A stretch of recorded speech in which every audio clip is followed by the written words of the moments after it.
Darryl, great to see you. Thanks so much for being here in Austin. Thanks for supporting the event. Always a pleasure, Steve. Good to be here. It's hot, isn't it? It's very warm. Big and hot. That's our event this year. So, Elastic Networks, that concept, you announced it about a year ago. How has it been received?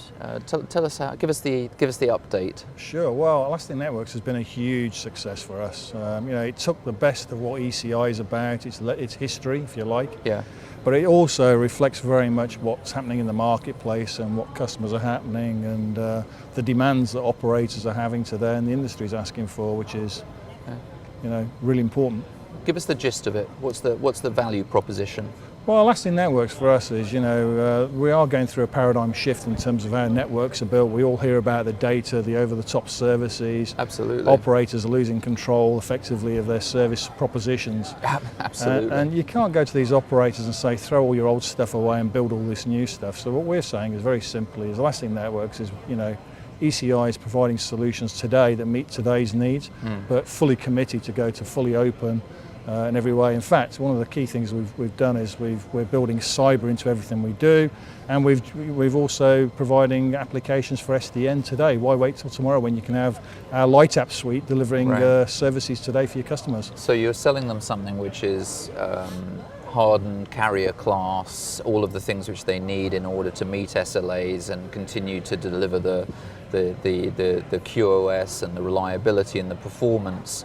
But it's also a platform for the future, as it were. But it really, this struck me when we talked about it before. It's a pragmatic vision, isn't it? It's something which I think is probably appealing to the customers. It is. Yeah. I've been into customer meetings where some of my competitors have been and basically said, no, you need to start again. Yeah.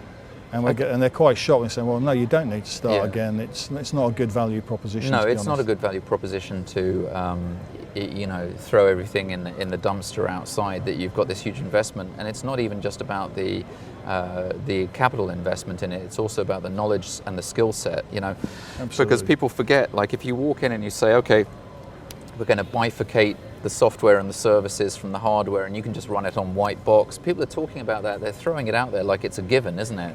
Actually, there's it's creating a lot of anxiety amongst service providers. Well, I think it's worse than that. It's not just about the box, it's about the services they have today. There's a lot of services that are still active that are generating very high revenues and margins for operators, and you've got to carry that forward somehow. You can't just switch it all off. Why would you do that? So it's about that migration, I think is really key and important. So obviously the focus of this show and the industry as a whole at the moment is virtualization. What service providers are telling me is it's been a little bit more of a bumpy road than they expected. Is that what you're seeing as well? And how are you helping them with the migration to virtualization specifically? You mentioned SDN. It sounds like you have some deployments of that. What's going on the NFV side? So, firstly, you're right. I have talked about SDN. It is a journey on SDN. Okay, and I think virtualization is something that's happening today. It is happening. ECI is providing NFV solutions today, particularly in the cyber domain. But I think that it's an important part of the evolution. And from my perspective, I think the industry could move faster and could do more to accelerate that. But you've got to go at the pace of your customers they want to go at.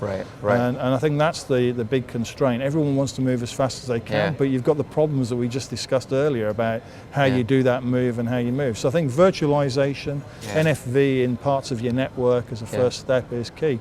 And for us, it's we've decided to focus on the cyber solution as a first entry point. Well, I want to talk to you about that. First of all, congratulations! You won the big award in the security category at the Leading Lights here in Austin. That is a fantastic achievement because it was one of the most hotly contested awards, and not really surprisingly, because security has always been a perennially important topic in telecom, but now it's also a business opportunity as well with outsourced managed business services and things like that. Tell us about your solution and what it was that you won the award for. Sure, so it was the most innovative cyber solution in the marketplace, and for us, a little bit of history for you. ECI was originally founded more than 50 years ago on security, so for us, it's always been part of our DNA. And 3 years ago, we took a decision to put significantly more focus on cyber, and NFV was an obviously place to do it. And the way we looked at it very simply is the network's cloudifying, effectively it's happening all, and virtualizing as well. And if you think about the risks to the data, etc., it's all around cyber. Right. And we looked at this long and hard and decided that the network level was the best place to provide that security. And also to offer it as a hosted solution, also off the network for the enterprise market. Right. You know, particularly if you think of the SOHO or the low-end medium enterprises who, you know, do I have a holiday this year or do I invest in security? It's a great opportunity for operators to offer that. Yeah. So we decided to focus on that in terms of the protection of the network. Right. And interestingly enough, you know, a lot of our learnings, we typically win 4 out of 5 of the utility businesses and security, because it's national infrastructure. They're the ones who get a lot of cyber attacks. So we've had a lot of learnings in dealing with the utilities, which interestingly enough are now becoming extremely important in the operator world as well. Yeah, I mean that's a burgeoning market, isn't it? And there's no greater need for security than in those areas. Is it sort of just utilities, or is it all critical infrastructure? It's utilities and military in particular. Yeah. Okay, that's where we're seeing a very big demand in this area at the moment. Yeah. But you know, we focused our business around the Elastic Cloud, Elastic Grid, and ElastiNet, which is the operators, the utilities, and obviously data centers or Web 2.0s. Yeah. And that's why we've actually put a lot of effort and thought into how we apply cybersecurity as a deliverable for those types of customers. And it's a real revenue generator for you now? Absolutely. Then? I mean, from is it where most of the money's coming from on the software side of your business?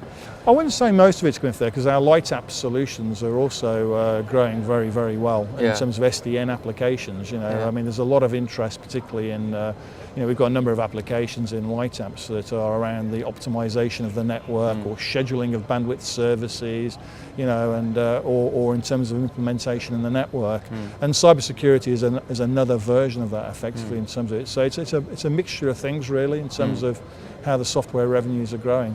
But I definitely think the future is all about software now. You know, but you've still got to build products to handle the capacity requirements today of operators. Absolutely, and I mean, I think, as I said before, I think that really is the uniqueness of the vision which you've rolled out into the market. It's, you know, let's not forget about the heritage and the culture and what we stand for in the telecommunications industry, while also embracing the future. Absolutely. You know, but you can't just charge into the future. You know, the last thing that service providers want is, particularly tier ones, is to be, you know, the guy in the covered wagon with the arrows in their back. You know, that is not a good look, as you know, we've seen a couple of really big service providers have some missteps recently with virtualization. That's a great example of that. So, you know, as I said in my keynote this morning, we'll get there, but it's going to take a little bit longer than perhaps we originally thought with things like NFV. So, you know, I definitely salute the vision which you have there, and I'm sure it's going over very well with customers. I'm just delighted it's resonating well with our customers, but also with our competitors. You know, I mean, I've had lots of competitors come to me and say,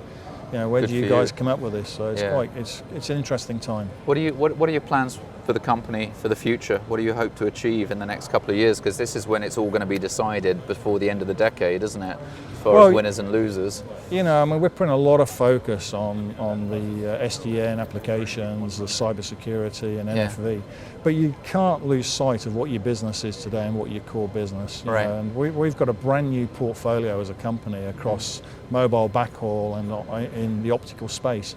And you know, 400G, you know, you're going to terabit technologies as well. That's on its way. It's exciting. You've got to do all that. Yeah. You know, otherwise you can't play and you can't pay your salaries today. But really, you've got to keep your eye on all this. Yeah. You know, the NFV, cyber, and SDN. So we're very focused on how we build an ecosystem to work with the customer. Okay, is the way I describe it. You want to work closely with them and collaborate with them to what they need.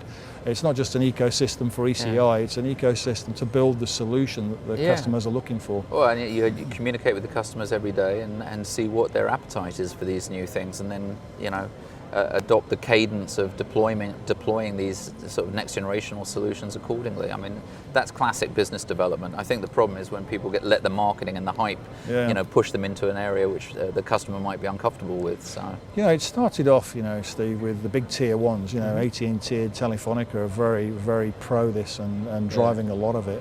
But you know, what I see now is so many of the small operators as well. They're all engaging in this. You know, it's absolutely, it's an incredible thing. You know, it really is, starting to happen. It is. I guess the big question is, and you said it quite well, how long is it going to take? How quickly can you move to it? And well, how 2020 is a nice round number for most things, isn't it? That's when 5G is going to roll out, and I think it's probably that will be the first point at which we see true cloudification of service and network. Until then, it's going to be all about conducting this, creating an equilibrium, a peaceable kingdom between, the past and the future, which is exactly where you said, isn't it? Yeah, and it's not just about 5G. It's you think about whether it's passive optical networks, if it's G.fast. Absolutely. And, the ultra broadband technologies. Internet of Things, and the Wi-Fi networks, heterogeneous networks. I mean, all that data. I was reading an article. Someone was saying that at the moment we're doing less than 10% of the data that will be required in less than 10 years' time. Yeah. So if you think of that, I mean, the requirements. The numbers are pretty amazing. I mean, I think it's a $2.5 trillion market this year or next year, and in 8 years' time, it's going to be a $15 trillion market. Yeah. You think about that. That's That's huge. the GDP of North America today. Wow. In our market. So it's good business to be in. It's a great business to be in. I've been in this business all my life, so for me, unfortunately. it's nice to see that there's a paradigm shift where this opportunity is arising. I think that's the number one thing which I hear from executives at your level is, wow, I haven't seen this before, and I certainly feel that way. It's very exciting. Kudos to you. Great job. Thank you very much. Look like you're enjoying it. We're having great fun. Good. And it's good to be having fun in this industry Absolutely. again, I can tell you. Absolutely. Yeah. Great to see you, Darryl. Steve, thanks for the award again. Appreciate you're it very much. welcome. It's well deserved. Thank you.